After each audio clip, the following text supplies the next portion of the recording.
देखिए, दिल्ली विश्वविद्यालय कोशिश कर रहा है और उन्होंने ये कमेटी के सामने ये प्रपोज किया है कि मनुस्मृति को पढ़ाया जाए और शूद्रों के खिलाफ मनुस्मृति में बहुत ज़्यादा नफरत है, बहुत ज़्यादा हेटर्ड है। उनको नीचा घोषित किया गया है, उनको जन्म से ही नीचा बना दिया गया है। कि दिल्ली विश्वविद्यालय के जिन शिक्षकों ने ये निर्णय लिया है वो कितने ब्राह्मणवादी हैं, वो किस तरह से जो पुरानी व्यवस्था थी, मनुवादी व्यवस्था थी, उसे दोबारा वापस लाना चाहते हैं। ये जो मनुस्मृति को फिर से पढ़ाने की कोशिश है, ये बहुत से वर्ग थे जिनके पास आज भी सम्मान नहीं है, बहुत सारी जातियों के। वो सम्मान मनुस्मृति की वजह से ही तो गया उनका। साथियों नमस्कार, मेरा नाम है अनुभव, आप देख रहे हैं इंडस न्यूज़ टीवी। साथियों, आज हम एक महत्वपूर्ण विषय पर चर्चा करने वाले हैं और विषय है दिल्ली विश्वविद्यालय में एलएलबी के एक सिलेबस में मनुस्मृति को पढ़ाए जाने को लेकर एक मांग की गई है। और इस विषय पर हमारे साथ चर्चा करने के लिए मौजूद हैं अभी हमारे इंडस न्यूज़ टीवी के सह संपादक और उत्तर प्रदेश हेड संतोष साग जी। तो सर, आपका बहुत बहुत स्वागत है हमारे चैनल पर। जी अनुभव जी, बहुत बहुत धन्यवाद इतने महत्वपूर्ण विषय पर चर्चा करने के लिए। तो सर, जैसे अभी दिल्ली विश्वविद्यालय में एलएलबी के एक सिलेबस में मनुस्मृति को पढ़ाए जाने को लेकर एक मांग की गई है, तो आप उनके इस विषय या निर्णय को कैसे देख रहे हैं? देखिए, दिल्ली विश्वविद्यालय के फैकल्टी ऑफ लॉ में एक वहाँ की जो कमेटी है उसने एक सिफारिश की है कि मनुस्मृति को पढ़ाया जाए। मनुस्मृति को प्राचीन कानून की किताब मानते हुए उन्होंने ये फैसला लिया है कि एक सब्जेक्ट है जो कानून को पढ़ाने का सबसे बेसिक सब्जेक्ट होता है जुरिस्प्रूडेंस। तो जुरिस्प्रूडेंस जो है उसमें उन्होंने निर्णय लिया है कि मनुस्मृति को पढ़ाएंगे। और उनका कहना है कि ये जो एनईपी 2020 है, जो हमारी न्यू एजुकेशन पॉलिसी है, उसके तहत ये निर्णय लिया गया है। और उनका उद्देश्य है कि जो चीज़ें हैं उन्हें भारतीय नज़रिए से पढ़ाया जाए। तो जहाँ तक मनुस्मृति को पढ़ाने की बात है, ये निर्णय बहुत ही असंवैधानिक, बहुत ही गलत और बहुत ही एक हतप्रभ और एक बहुत ही चौंका देने वाला निर्णय है। क्योंकि मनुस्मृति एक ऐसी पुस्तक है जैसे बाबा साहब अम्बेडकर ने 25 दिसंबर 1927 या 25 में जलाया था। क्योंकि ये जो पुस्तक है, ये भारत के जो लोग हैं या जो भारत के जो जितने भी निवासी हैं, मुस्लिम और ईसाई को छोड़ के, उन सभी को ये इस तरह से बांटती है, उनमें भेदभाव पैदा करती है। पुस्तक जो 85% भारत के लोग हैं, जिन्हें हम पिछड़ा वर्ग, दलित वर्ग और अनुसूचित जाति, अनुसूचित जनजाति कहते हैं। पिछड़ा वर्ग जिसे शूद्र कहा जाता था मनुस्मृति के अनुसार, पिछड़ा वर्ग जिसे हम ओबीसी भी कहते हैं। तो ओबीसी जो है शूद्र है और शूद्रों के खिलाफ मनुस्मृति में बहुत ज़्यादा नफरत है, बहुत ज़्यादा हेटर्ड है। उनको नीचा घोषित किया गया है, उनको जन्म से ही नीचा बना दिया गया है। दूसरा वर्ग है अछूत वर्ग, जिसमें हम अनुसूचित जातियाँ आती हैं, उनके खिलाफ भी मनुस्मृति में बड़ा जहर उगला गया है। मनुस्मृति में बहुत ही भेदभावपूर्ण नज़रिया रखती है मनुस्मृति।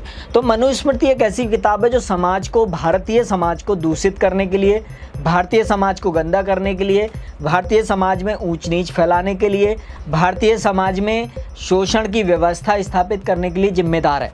और अगर ये निर्णय दिल्ली विश्वविद्यालय ने लिया है तो ये दिखाता है कि दिल्ली विश्वविद्यालय के जिन शिक्षकों ने ये निर्णय लिया है वो कितने ब्राह्मणवादी हैं, वो किस तरह से जो पुरानी व्यवस्था थी, मनुवादी व्यवस्था थी, उसे दोबारा वापस लाना चाहते हैं।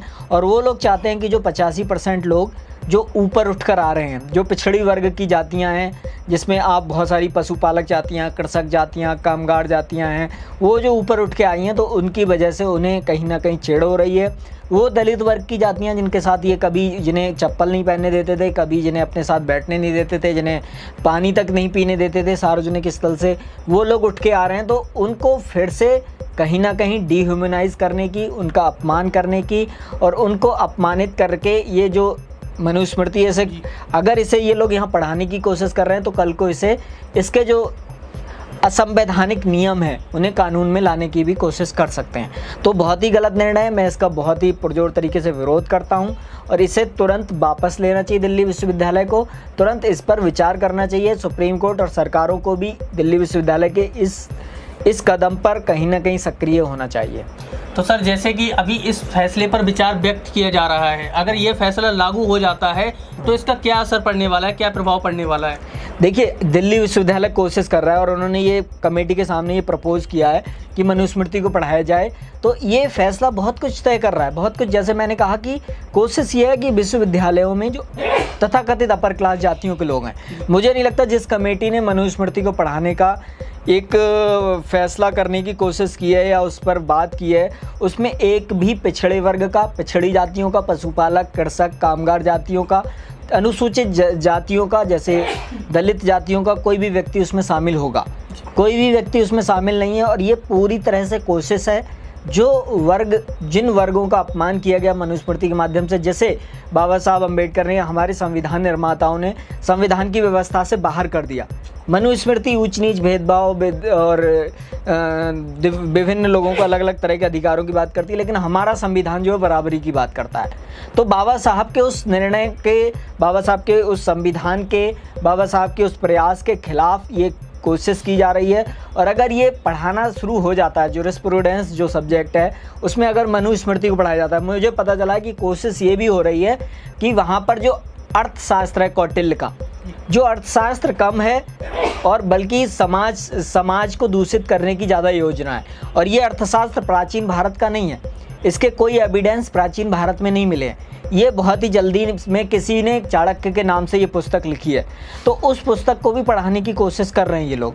वो भी यही बात करती है कि ये इतना ऊंचा है, शूद्र को ये अधिकार है, छत्री को ये अधिकार है, ब्राह्मण को ये अधिकार है।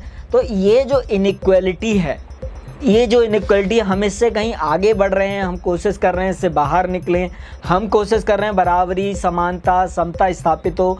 लेकिन जो तथाकथित उच्च वर्गों के लोग हैं, जो अब 10% आरक्षण भी ले रहे हैं, जो कहीं ना कहीं जो खासकर ब्राह्मण है उनके पास ही जा रहा है, बाकी जो ऊंची जातियां, तथाकथित ऊंची जातियां, उन्हें उसमें भी कुछ नहीं मिल रहा है। तो ये कोशिश यही कर रहे हैं कि अगर ये निर्णय लागू होता है तो इसका बहुत ही बुरा इम्पैक्ट होगा।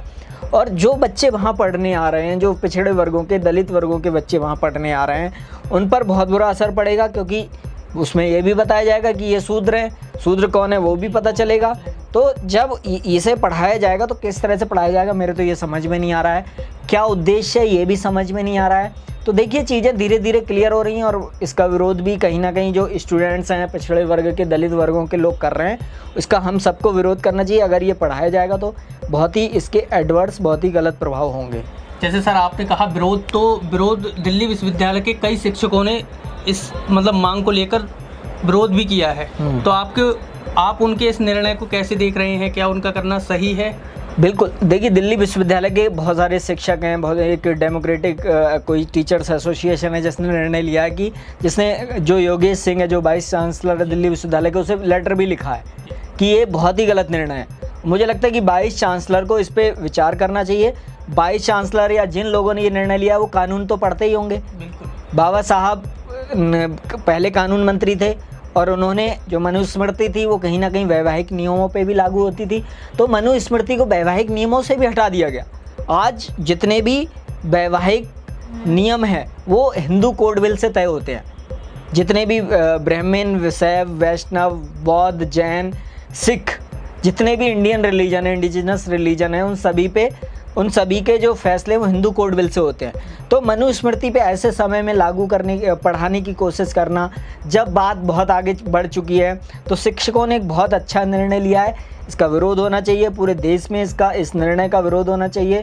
और मुझे लगता है कि जिन लोगों ने इस तरह का प्रयास किया है, उन्होंने एक असंवैधानिक काम किया है और उन पर संवैधानिक और कानूनी प्रक्रिया में, न्यायालय में कार्रवाई होनी चाहिए। ऐसे लोगों के खिलाफ, ऐसे लोगों को आइडेंटिफाई करना चाहिए और ऐसे लोगों के खिलाफ एक मुझे लगता है कठोर निर्णय, कठोर फैसले लिए जाने चाहिए, कठोर दंड दिया जाना चाहिए। क्योंकि जिस चीज़ से हम आगे बढ़ चुके हैं, जिस मनुस्मृति ने हमारे समाज को दूषित कर दिया, कितने ही लोग हैं अनुसूचित जाति के, अनुसूचित वर्गों के, जिन्हें इतना बदतर जीवन जीने के लिए मजबूर किया। जो समाज में एक अपना जो बेसिक, एक समाज में किसी भी व्यक्ति का बेसिक अधिकार होता है सम्मान से जीना। बिल्कुल। तो ये जो मनुस्मृति को फिर से पढ़ाने की कोशिश है, ये बहुत से वर्ग थे जिनके पास आज भी सम्मान नहीं है, बहुत सारी जातियों के, वो सम्मान मनुस्मृति की वजह से ही तो गया उनका। तो एक डिग्निटी जो है, ह्यूमन डिग्निटी है, उस पर फिर से अटैक करने की कोशिश की है। जो बेसिक फंडामेंटल राइट्स हमें संविधान में दिए गए, बराबरी का अधिकार उसमें से एक है, और ये बराबरी के अधिकार जो है लोगों का, उस पर एक अटैक है। और जिन भी टीचर्स ने, जिन भी एसोसिएशंस ने, जिन भी कमेटीज़ ने ये निर्णय लेने की कोशिश की है कि वो मनुस्मृति पढ़ाना चाहते हैं, उन्हें उन पर कार्रवाई करना चाहिए। मुझे लगता है दिल्ली विश्वविद्यालय के जो वाइस चांसलर हैं या जो अगर वो नहीं करते हैं तो दिल्ली के राज्यपाल को करना चाहिए। और अगर ऐसा नहीं होता है तो जो अनुसूचित जाति, अनुसूचित जनजाति, अन्य पिछड़ा वर्ग के लोग हैं, उन्हें समझ जाना चाहिए कि किस तरह से, जैसे बहुत सारे लोग कहते हैं कि अब पहले वाली बात नहीं आ सकती। जब हम कहते हैं कि मनुस्मृति फिर से लागू हो सकती है, फिर से समाज को खांचों में बांटा जा सकता है, फिर से ऊंच नीच आ सकता है, तो कुछ लोग कहते हैं अब वो समय नहीं रहा, अब नहीं हो पाएगा। तो ये उनके लिए एक टेस्टिमोनी है, उनके लिए एक उदाहरण है कि किस तरह से वो समय फिर से वापस आ सकता है। क्योंकि आज एक विश्वविद्यालय अगर उस टेक्स्ट को पढ़ाने का निर्णय ले रहा है नई शिक्षा नीति का हवाला देकर, तो कल को कोई नए कानून जो अभी बने हैं, अभी कुछ नए कानून भारत सरकार ने पास किए, उनका हवाला देकर मनुस्मृति को लागू कर सकता है। कल को कोई भारतीयता का हवाला देकर मनुस्मृति को लागू कर सकता है। तो पुरानी जो एंशिएंट चीज़ें हैं वो अगर गलत हैं तो उन्हें गलत ही रहेंगी वो। और ये जो टीचर्स ने विरोध करने की कोशिश की है, बहुत ही अच्छा है, विरोध होना चाहिए और इस निर्णय को तुरंत वापस लिया जाना चाहिए। तुरंत इस पर जो शिक्षक हैं उस पर कार्रवाई होनी चाहिए। और मुझे लगता है कि अगर ऐसा नहीं होता है तो सभी पिछड़े दलित आदिवासी जो देश के 85% संख्या रखते हैं, उन सबको इस पर विरोध प्रदर्शन करना चाहिए, इस पर आगे बढ़ के आना चाहिए। और पूरे देश में इस तरह के फैसले, इस तरह के किसी भी फैसले का विरोध होना चाहिए। अगर ऐसा नहीं होता तो प्रधानमंत्री को, इस सरकार को, देश में जो भी सरकारें हैं उन्हें बहुत इसके कॉन्सिक्वेंसेस, इसके बहुत ज़्यादा नुकसान झेलना पड़ेगा। और इसका जो नुकसान है वो समाज को उससे भी बड़ा होगा, जितना राजनीतिक नुकसान है उससे ही बड़ा नुकसान समाज को होगा कि समाज में वो खाई जैसे हम पाटने की कोशिश कर रहे हैं फिर से खड़ी हो सकती है। जी सर। तो सर अभी हमारे पास समय की भी थोड़ी कमी है और कहीं ना कहीं आपने इस महत्वपूर्ण विषय पर अपनी प्रतिक्रिया रखी और अपनी बात को रखा, तो इसके लिए बहुत बहुत धन्यवाद आपका अभी के लिए। जी बहुत बहुत धन्यवाद, आपने इतने महत्वपूर्ण विषय पर बात की। बहुत ही महत्वपूर्ण विषय है। यही मैसेज मैं दूंगा कि जो लोग ऐसा करने की कोशिश कर रहे हैं वो ना करें, क्योंकि समाज बहुत आगे बढ़ चुका है। और अगर वो लोग ऐसा करते हैं तो हम सबको, जो पिछड़े दलित आदिवासी हैं, जो ये जो मनुस्मृति नाम का काला धब्बा, ये जो कचड़ा है, इस कचड़े के जो प्रभाव झेल चुके हैं, तो इस कचड़े को साफ़ करना चाहिए हमें। और अगर कोई भी ऐसी कोशिश कर रहा है इसे दोबारा लाने की, तो उसको हमें समझ के उसका विरोध करना चाहिए। और अगर इसमें हमें अपनी आहुति भी देनी पड़ती है तो हमें देनी चाहिए। तो साथियों, ये थे हमारे साथ इंडस न्यूज़ टीवी के सह संपादक और उत्तर प्रदेश हेड संतोष साख जी, जिन्होंने दिल्ली विश्वविद्यालय में एलएलबी सिलेबस में पढ़ाई जाने वाली मनुस्मृति पर अपनी प्रतिक्रिया दी, अपनी राय रखी। आपका क्या मानना है आप हमें कमेंट बॉक्स में ज़रूर बता सकते हैं। तो सर आपका बहुत बहुत धन्यवाद है हमसे बात करने के लिए। धन्यवाद। तो साथियों, आपको हमारा वीडियो कैसा लगा आप हमें कमेंट कर जरूर बताइए। वीडियो को फेसबुक पर देख रहे हो तो ज़्यादा से ज़्यादा शेयर करें और लाइक करें। यदि वीडियो यूट्यूब पर देख रहे हो तो चैनल को सब्सक्राइब जरूर कर लें। मैं अनुभव सक्सेना मिलता हूँ आपको अगली किसी वीडियो के साथ। तब तक अपना ध्यान रख के देखते रहिए इंडस न्यूज़ टीवी। नमस्कार, धन्यवाद।